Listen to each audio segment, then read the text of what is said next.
Gracias, Salvador. Saludos a todos los que nos escuchan. Quiero decir primero que todo que me encantó la presentación de Claudia Hayes y por esa razón voy a proceder a abreviar un poco algunas cosas que ya, la verdad, han sido dichas por Claudia y han sido muy bien dichas. Así que no hay necesidad de repetir esas cosas, ¿verdad? Yo he preparado una pequeña agenda. No se asusten, son muchos puntos, pero vamos a ir rápido sobre eso. Primero quiero decir algo sobre la denominación y el concepto. Luego voy a darle una mirada rápida a la evolución constitucional en el derecho panameño, es decir, vamos a pasar la mirada rápidamente a cómo ha cambiado la institución en las distintas constituciones panameñas. Luego quiero hacer algunas menciones del derecho comparado, de no tanto la historia de otros países, sino algunas cosas interesantes que hay en las constituciones de hoy. Luego hay que mirar, por supuesto, lo que contempla el derecho internacional de los derechos humanos al respecto. Con todos esos elementos, me voy a atrever a hacer una exégesis del texto actual que tiene la Constitución. También quiero mencionar un fallo de la Corte Suprema de Panamá que creó una controversia jurisprudencial interesante porque también hubo un salvamento de voto en aquella ocasión. Me parece que lo que se planteó allí vale la pena rescatarlo. Creo que sobre la base de todos esos elementos, me gustaría volver a colocar el artículo sobre el estado de urgencia, digamos, en el contexto más amplio de lo que es la Constitución y no aislar lo que es lo que normalmente se hace y es una mala práctica en la hermenéutica constitucional, siempre aislar las instituciones y no colocarlas en su adecuado contexto. Y finalmente voy a hacer mención de un desarrollo legislativo. Panamá nunca ha tenido una ley orgánica, una ley que desarrolle el estado de sitio o el estado de urgencia, pero justamente ayer se propuso en la Asamblea Nacional el primer proyecto que desarrolla esa ley, así que haré algunos comentarios de cierre sobre ese tema. Bueno, en primer lugar, hay que decir que el estado de urgencia, tal como se menciona en Panamá, en la Constitución actual, recibe distintas denominaciones a lo largo de la historia y en distintos países. Corresponde a una figura conceptual que le podemos llamar estado de excepción, es decir, cuando el Estado no se comporta como normalmente debe hacerlo, es decir, con pleno respeto a los derechos y libertades ciudadanas y dentro de sus competencias precisas que le trae la Constitución. El estado de excepción busca un espacio, digamos, diferente y hay que ver la justificación de eso. Yo voy a mencionar brevemente a Hannah Arendt porque Hannah Arendt fue quien nos, digamos, sensibilizó sobre el hecho de que las constituciones no nacieron en tiempos de paz. Las constituciones nacieron en tiempos de guerra y de revolución. Así que tiene cierta lógica pensar que debido a esa lógica de guerra y revolución, los estados contemplaran eso que llamaríamos la posibilidad de utilizar una normativa un poco diferente cuando su sobrevivencia está en juego. Así que diríamos que ese es un poco el origen de las normas relativas al estado de excepción, que también se han llamado en muchos estados de sitio. Debo observar, eso lo vamos a ver un poquito con detalle después, que ha habido un, digamos, florecimiento de muchas denominaciones para hablar de cosas que en realidad son muy diferentes. Creo que vale la pena ir de una vez al tema de la Constitución panameña.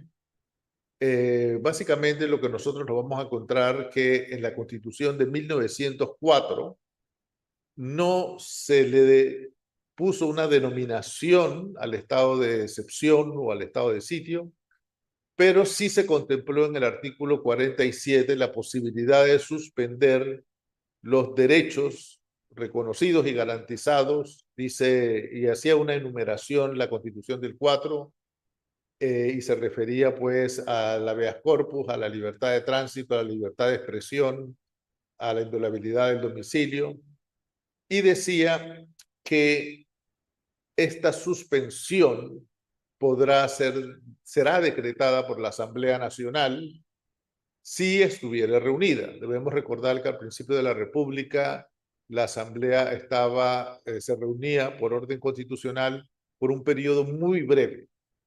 Entonces, la misma norma dice que si estuviese en receso y fuese inminente el peligro, podrá dictarla el presidente de la República mediante un decreto que lleve la firma de todos sus secretarios. En la Constitución de 1904, la función de ministros se denominaba secretarios. Así que decía, para finalizar el artículo 47 de la norma de 1904, que el presidente en el mismo decreto de suspensión convocará a la Asamblea Nacional para darle cuentas de las razones que lo motivaron. Rescato de este artículo que de una manera, digamos, que enfatiza el espíritu democrático de la Constitución, está el hecho de que se considera que la suspensión es una competencia, primero que todo, de la Asamblea, pero que si ésta no está reunida y por razones que lo justifiquen, como el tema del inminente peligro, entonces puede hacerlo el presidente de la República. Y que en el mismo decreto en que se decreta esa suspensión de los derechos, entonces hay que convocar a la Asamblea para darle cuenta de las razones que los motivaron.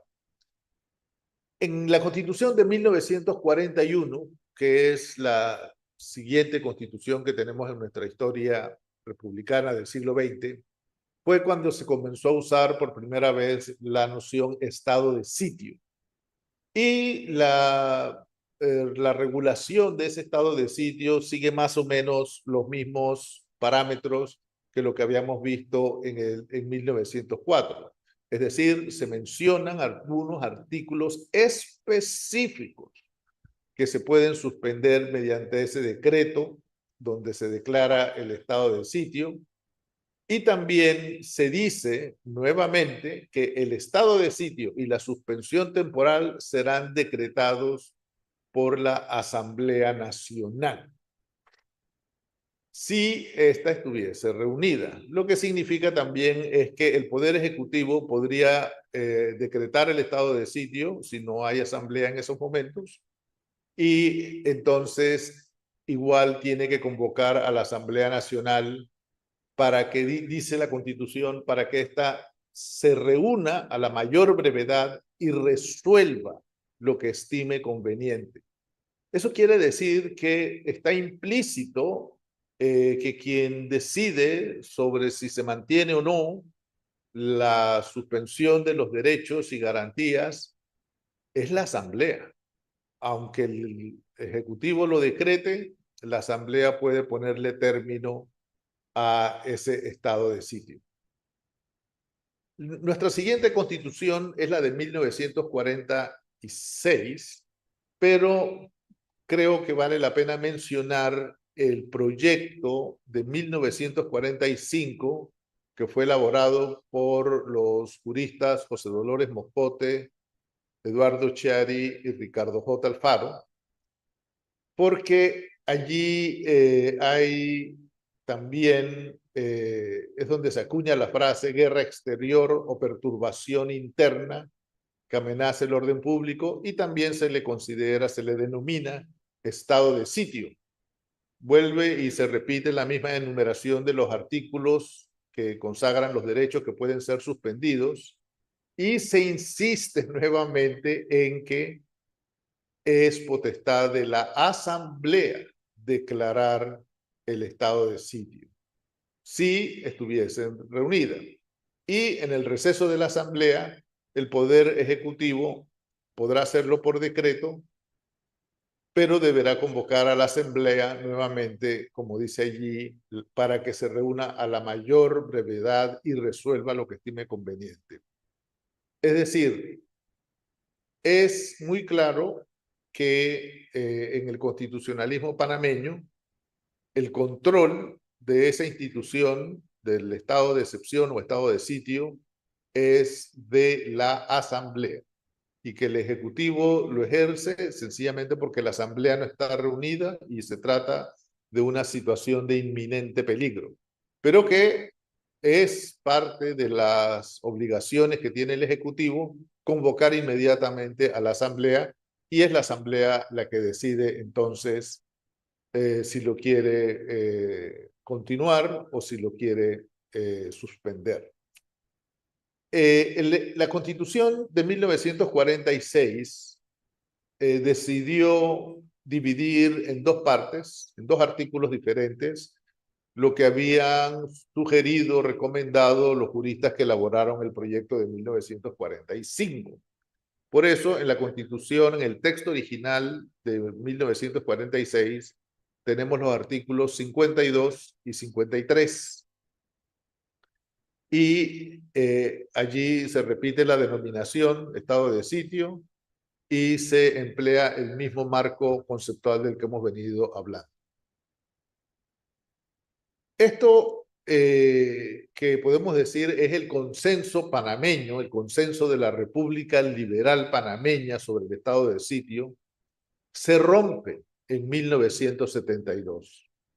Y explico un poco. En 1972 es la Constitución que tras 4 años de suspensión de la Constitución, un régimen militar impuso, y lo impuso mediante el uso de la fórmula de gobernar mediante decreto ejecutivo.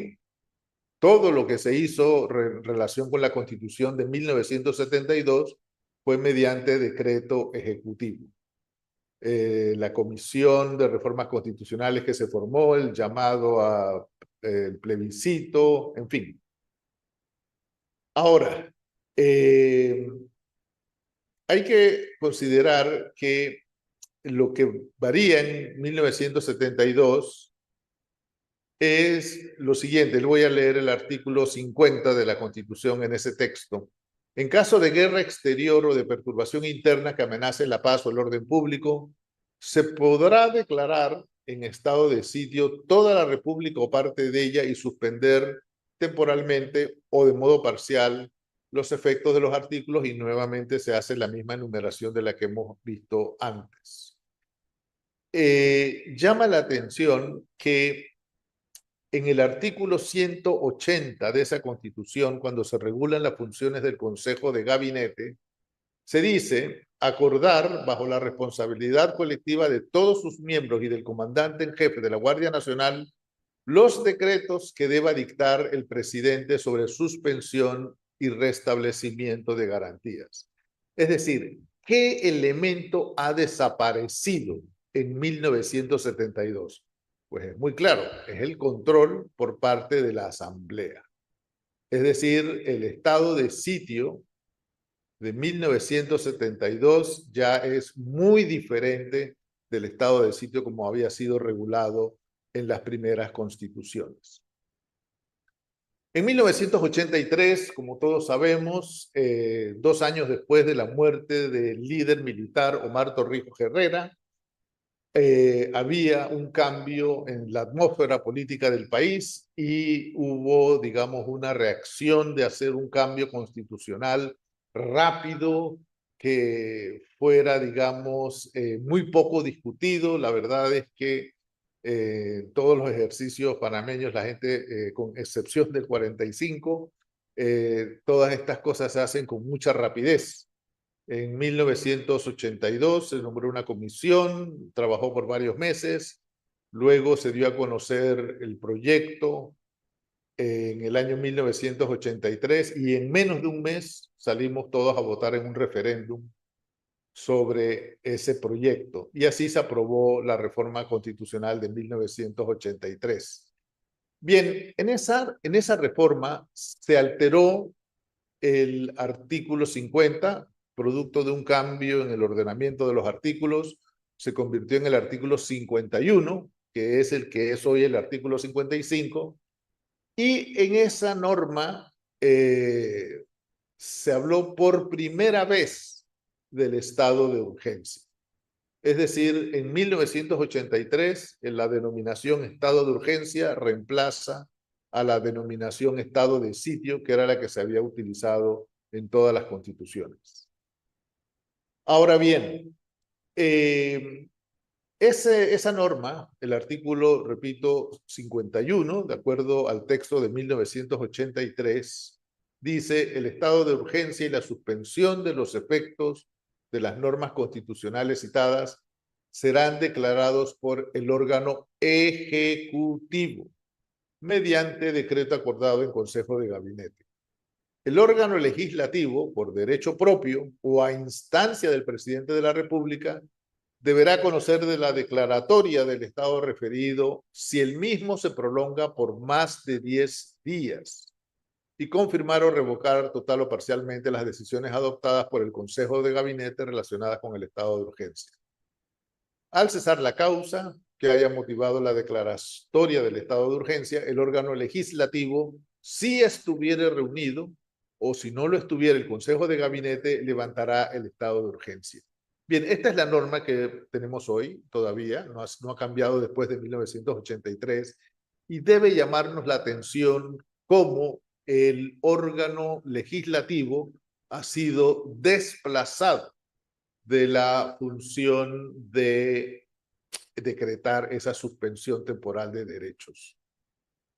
Yo quiero dejarlos con la reflexión de que es lo que tenemos hoy y seguramente la manera como lo entendemos hoy es un vestigio de la dictadura.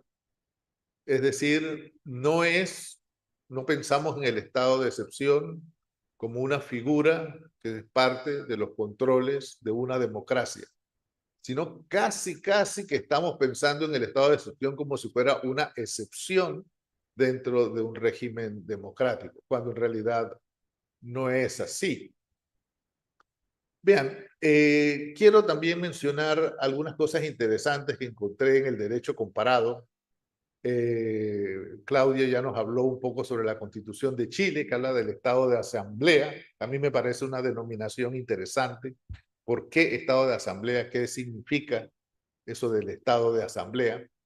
Pero quiero mencionar que en el caso de la Constitución argentina, en su artículo 23, se habla claramente del estado de sitio y de nuevo dice: durante esta suspensión no podrá el presidente de la República condenar por sí ni aplicar penas.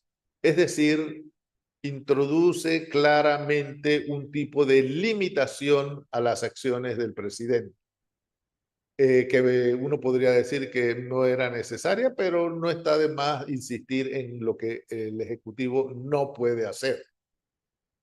También me parece que es interesante que la Constitución argentina dice en su artículo 75, como una de las potestades del Congreso, declarar en estado de sitio uno o varios puntos de la nación en caso de conmoción interior y aprobar o suspender el estado de sitio declarado durante su receso por el Poder Ejecutivo.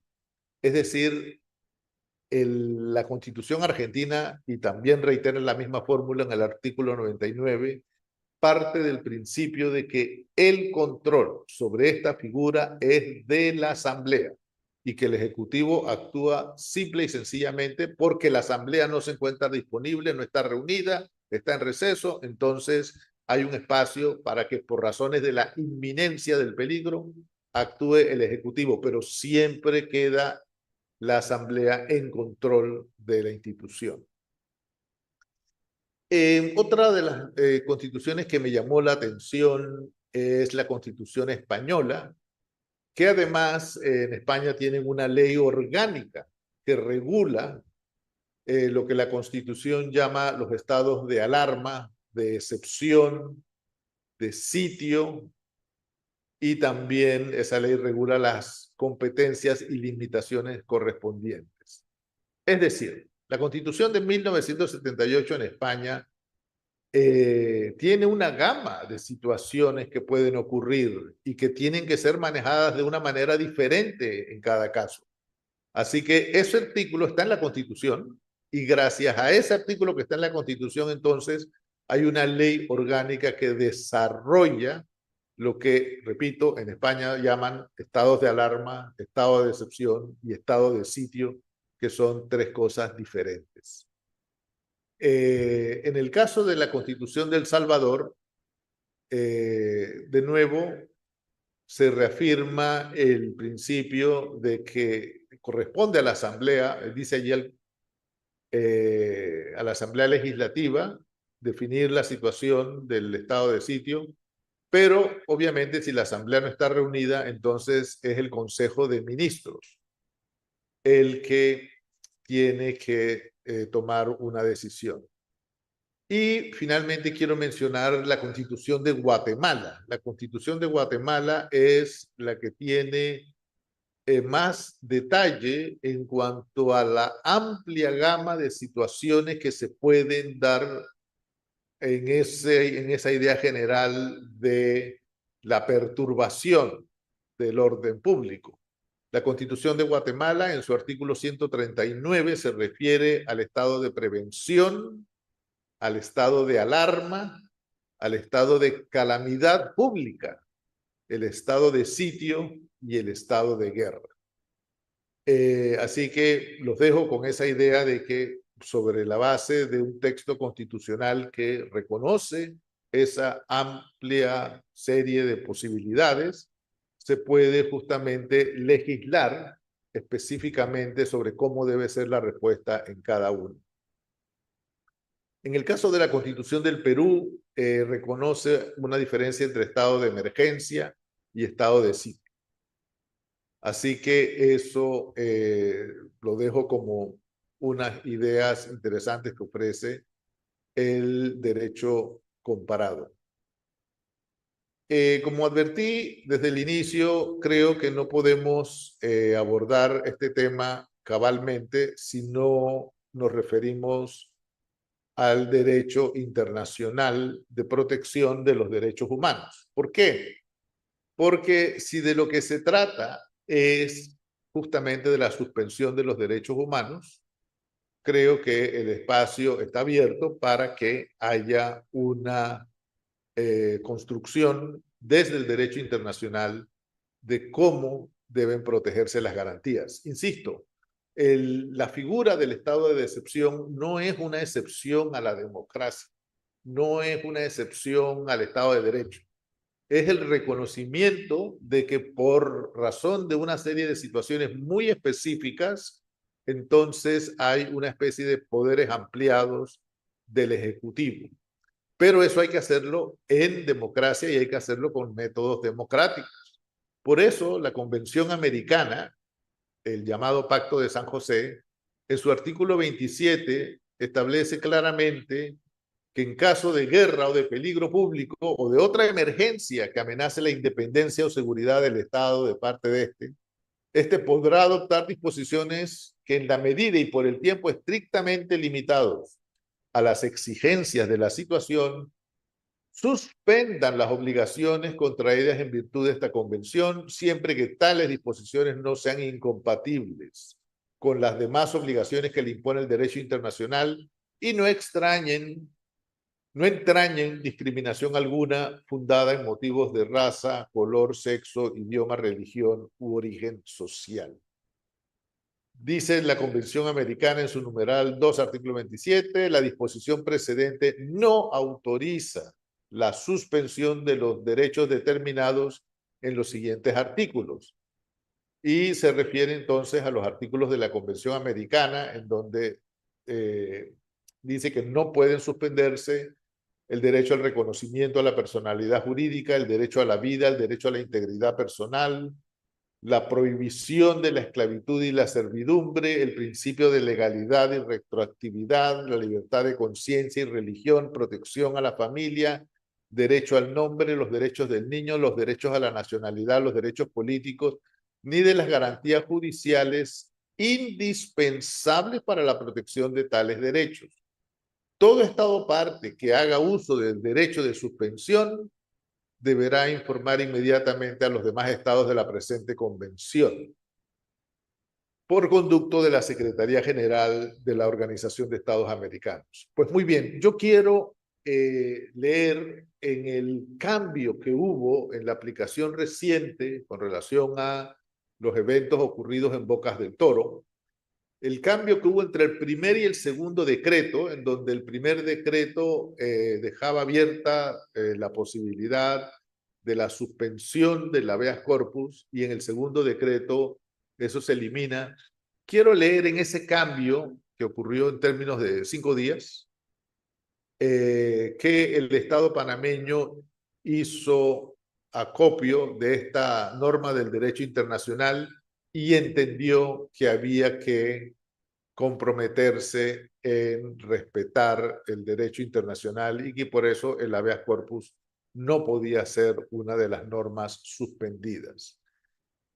Eso a mí me parece que es algo relativamente menor, no es un gran cambio, pero es importante reconocer que la manera como se va a aplicar el artículo relativo al estado de urgencia no puede ser fuera del marco del respeto a los derechos humanos.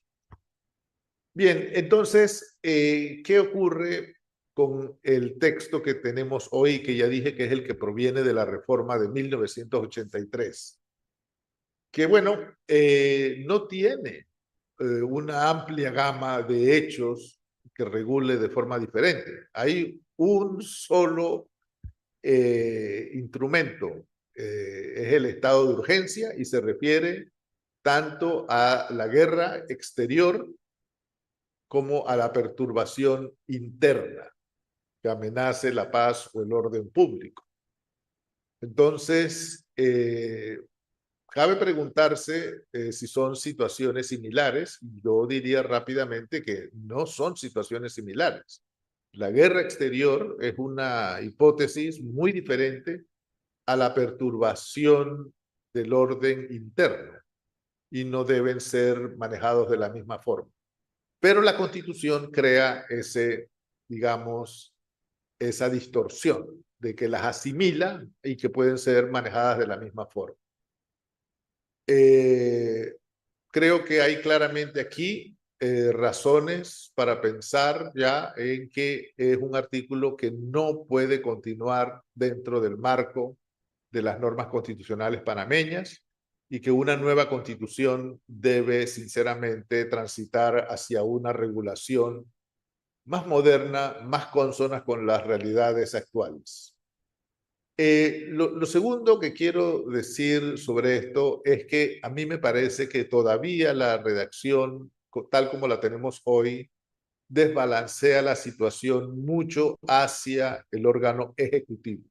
Casi que es una potestad del órgano ejecutivo y me parece que ese es otro elemento que hay que cambiar. Hay que pensar en que eso solamente puede ser algo que es de las potestades de la Asamblea, es del órgano legislativo y que puede haber razones por las cuales entonces el Ejecutivo, si no está reunida la Asamblea y ante un peligro inminente, tome acciones, las cuales deben ser revisadas inmediatamente por la Asamblea. Así que ese segundo elemento, repito, estas dos cosas son parte de lo que, digo, sobre todo esta segunda, es parte de lo que era la tradición constitucional panameña hasta antes de 1972. ¿Cuál fue la controversia jurisprudencial que se originó en el año de en el año de 2020 a raíz de la pandemia? Bueno, a raíz de la pandemia, curiosamente, el Estado panameño, el gobierno de ese entonces decidió no utilizar el artículo 55.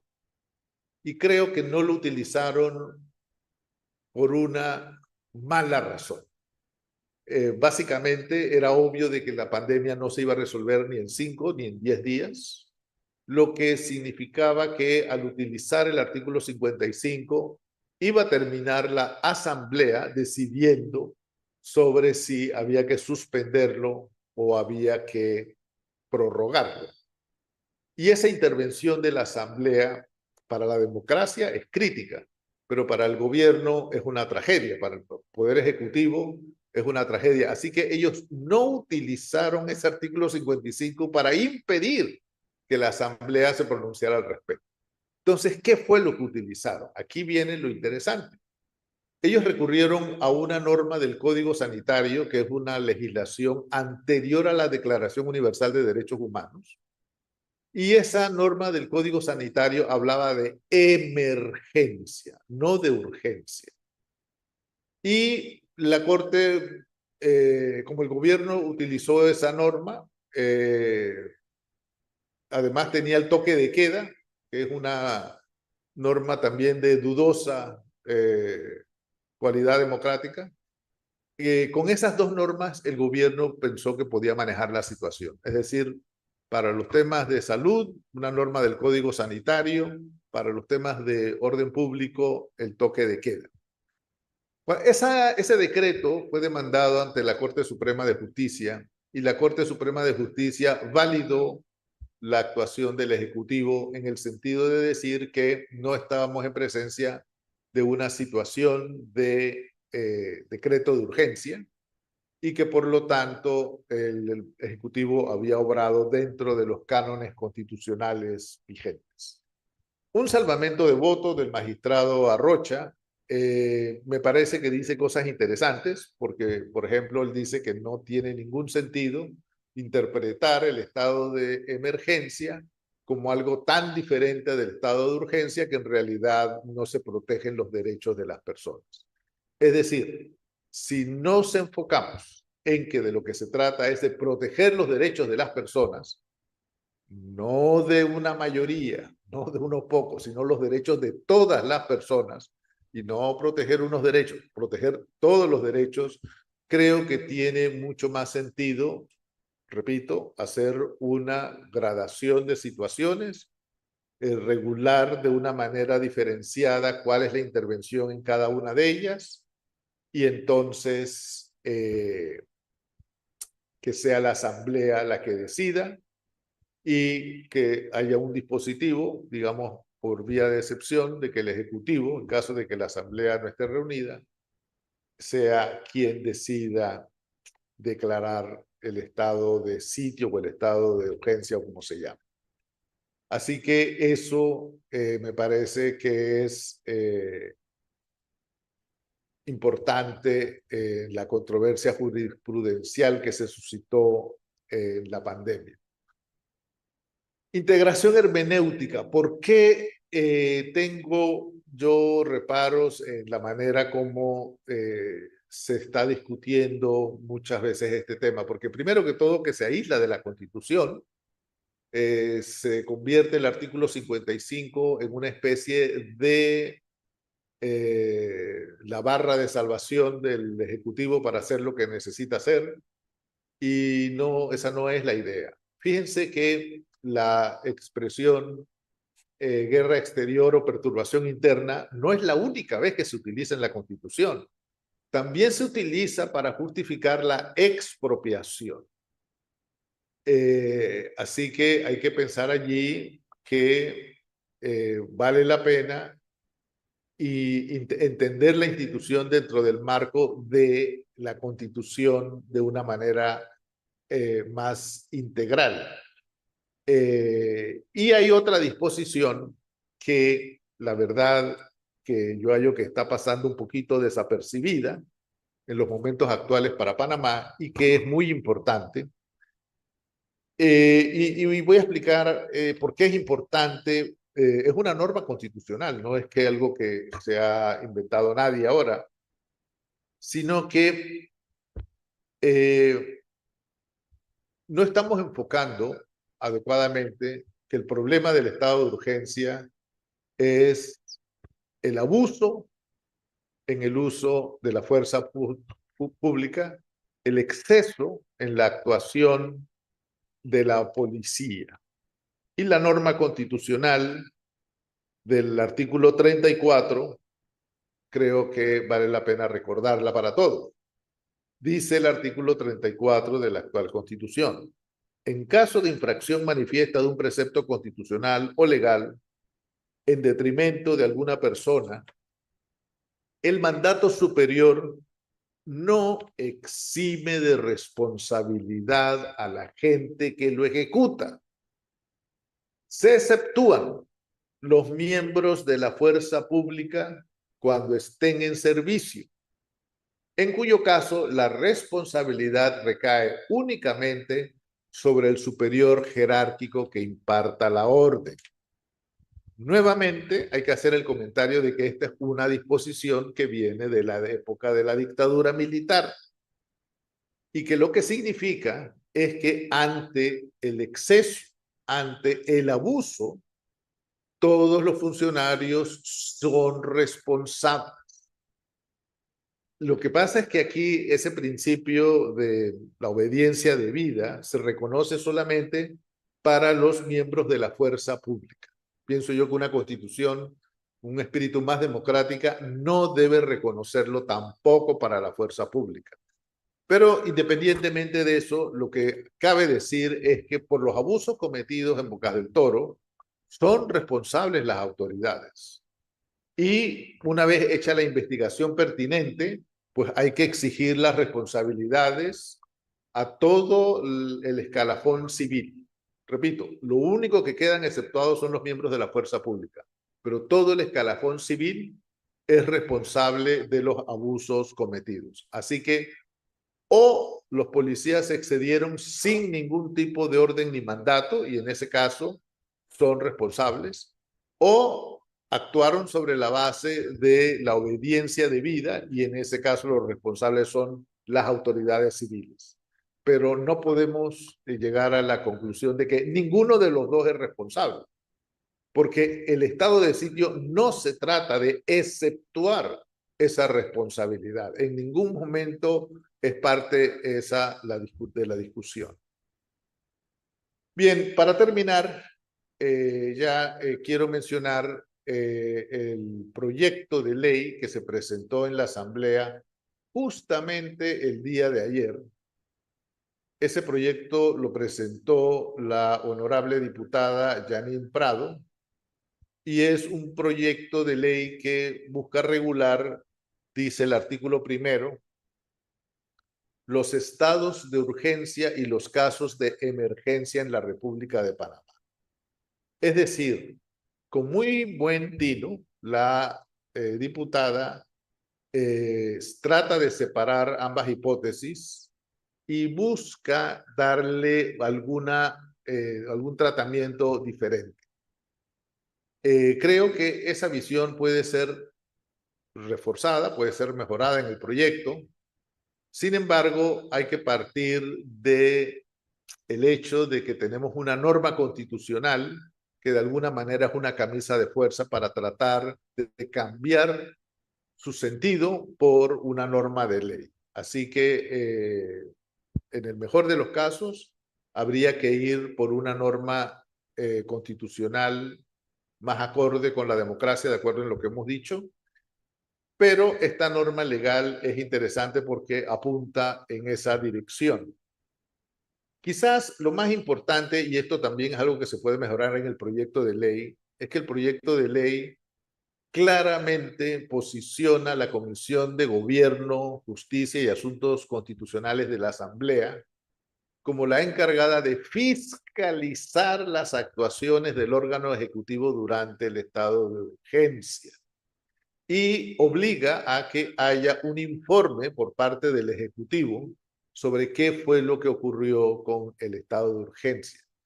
Repito, creo que estas disposiciones se pueden mejorar en el sentido de que las exigencias y las prohibiciones sean más detalladas, más cortantes, porque se trata de una situación extremadamente delicada. Y repito, todo esto se hace sobre la base de que estamos hablando de una figura que es parte de las instituciones de protección de derechos. No es una excepción a la democracia y el Estado de Derecho.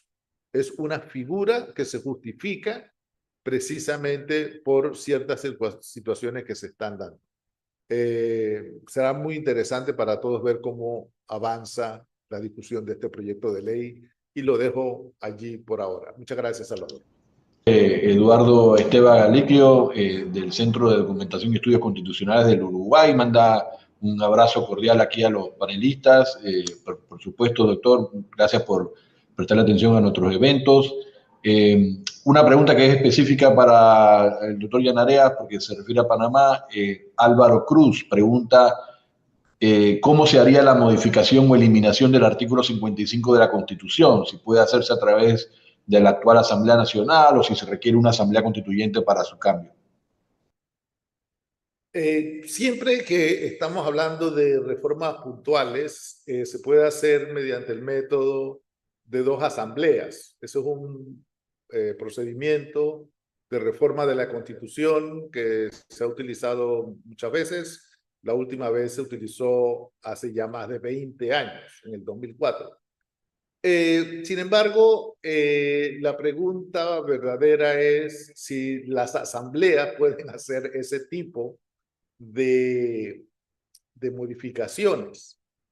Yo siento que, como está muy claro en ambas disposiciones que leí, tanto del artículo 34 como el artículo 55, hay unos vestigios de la dictadura militar en la Constitución actual que van a ser utilizados por el gobierno. Siempre van a hacer uso de esos artículos.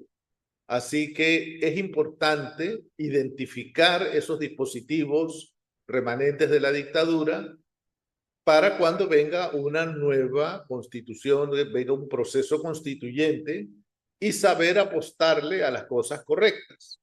Hay que apostarle a una amplia gama de situaciones que estén reguladas o por lo menos mencionadas en la Constitución. Hay que apostarle a que sea plena competencia de la Asamblea Nacional. También es importante que hay algunos artículos de la Constitución del 46 que no mencioné, que básicamente le daban a la Comisión Legislativa, a una de las comisiones legislativas, un poder especial de supervisión del estado de emergencia. Hay que ver si eso lo queremos colocar en el pleno o queremos colocarlo a nivel de la comisión. Pero lo importante es que pensemos que de lo que se trata es de que el estado de excepción no sea una excepción al Estado de Derecho y a la democracia. Que se trate de una situación que está vigilada, fiscalizada por la Asamblea y en la que el órgano judicial tiene plena injerencia y que hay artículos que no han sido suspendidos en la Constitución, como el artículo 34, en donde los funcionarios son responsables por el abuso de la autoridad, por el exceso en el uso de la fuerza pública. Eso está allí, eso no es parte de la excepción y eso hay que utilizarlo. Así que yo creo que sí es parte de más bien de un proceso constituyente que esté, digamos, impulsado por este sentido democrático del que carece la Constitución actual. Doctor Yanarea, hay un rasgo de la presentación de la doctora Hayes que es insistente en el rol que tienen las Fuerzas Armadas en distorsionar el contexto de la aplicación del Estado de Derecho cuando se declaran estados de sitio o similares, ¿no? Pero el caso panameño es un caso sui generis porque tiene la circunstancia de que al menos nominalmente está prohibido el ejército. Entonces, a riesgo de que parezca una obviedad, quisiera preguntarle cómo opera esto cuando en un país donde el ejército está prohibido se declara el estado de urgencia, de emergencia, perdón, de urgencia, y entonces eh, mm, las preocupaciones de la doctora Hayes, por ejemplo, con el tema de la militarización, ¿cómo opera en un contexto como el panameño? Muy buena pregunta, pero allí lo que nos vamos a encontrar, Salvador, es que hay que partir del principio de la realidad. Y en la realidad, la fuerza pública panameña, por la manera como está armada, estructurada, entrenada y cómo se comporta, la verdad es que es difícil asociarlo con la idea de una mera policía.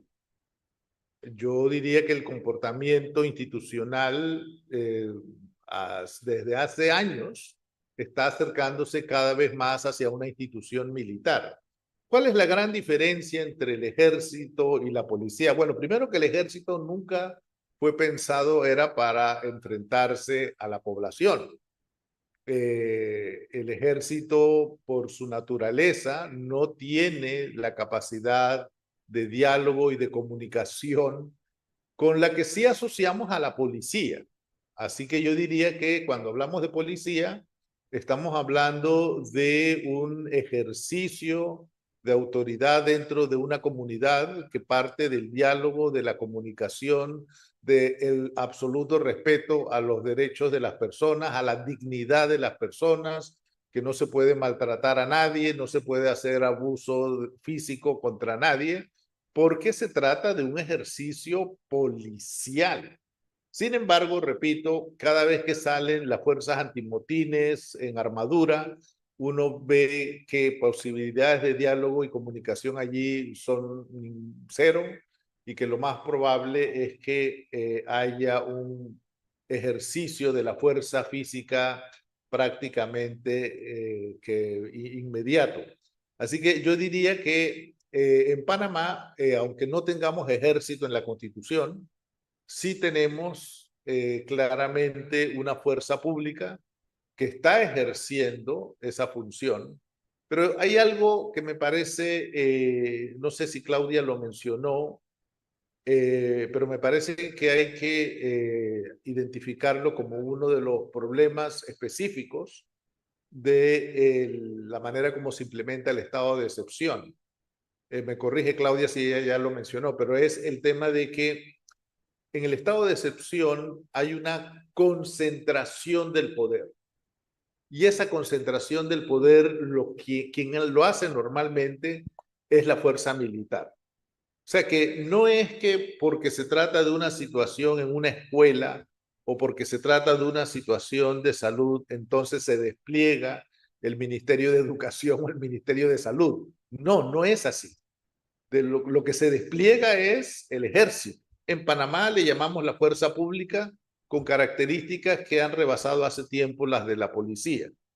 Pero esa es la situación clásica que se da, que se concentra toda la fuerza del Estado en el ejército o fuerza pública. Así que para terminar, le pediría a cada uno si quisiera redondear alguno de los argumentos que esgrimió durante la jornada. Empezamos, doctor Yanareas. Sí, con mucho gusto, Salvador. A mí me parece que es importante colocar la figura del estado de excepción o estado de urgencia, que es la denominación que utiliza la Constitución panameña, dentro de las figuras de protección de los derechos de la Constitución. Es decir, no se trata de crear un momento, un espacio en donde el abuso de la fuerza física, donde la violación de derechos es aceptable. No se trata de eso. Creo que normativa constitucional puede ser mejorada en varios aspectos. Dos de ellos menciono: hay que volver a la tradición constitucional panameña, donde se establecía que es competencia del órgano legislativo y que el órgano legislativo puede actuar precisamente incluso cuando no, después que se ha decretado la medida, puede suspenderla. Así que ese control del órgano legislativo me parece que es crucial. Y finalmente, sugeriría que hay que asociar esta figura constitucional del artículo 55 con el principio del mandato superior del artículo 34. Es decir, esa norma del 34 sigue vigente durante todo el tiempo que esté decretado el estado de urgencia. Así que hay que de nuevo repensar muy bien para qué queremos la figura del estado de excepción, y creo que hay un trabajo allí pendiente que hacer de cara a un proceso constituyente.